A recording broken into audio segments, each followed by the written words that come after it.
ang mga may kapangyarihan at yung kanilang pagiging makasarili ang naging tama.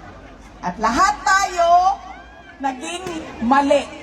Kulong kayong lahat.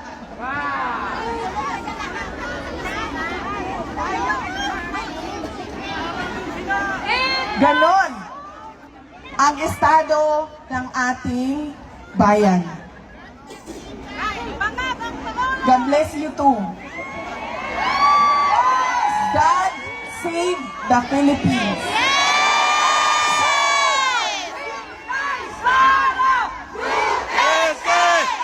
Inday Sara Duterte!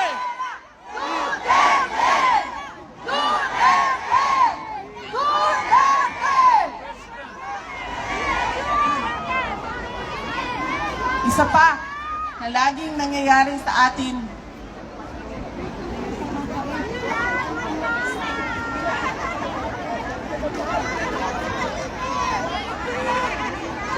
taon-taon, alam natin na pabalik-balik ang bagyo, ang baha, ang lindol, ang pagsabog ng bulkan, ang landslide.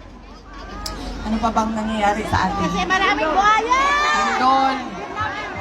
Nakawan! Natural, ma'am. Hindi man-made disaster. Natural muna tayo.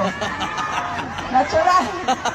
Taon-taon alam natin na nangyayari ang mga natural disasters. Pero bakit taon-taon laging nagugulat ang Pilipino sa pagbaha, sa pagbagyo, sa lindol, at hindi lang yan.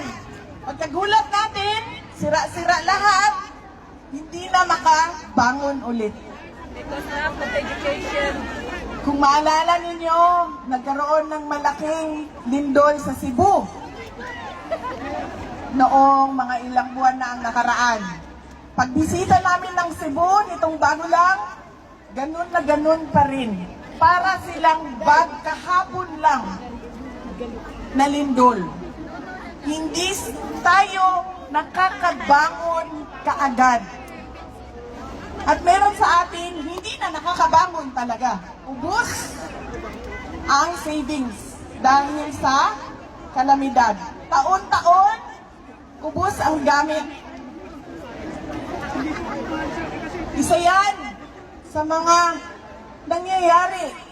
pangyayari sa ating bayan.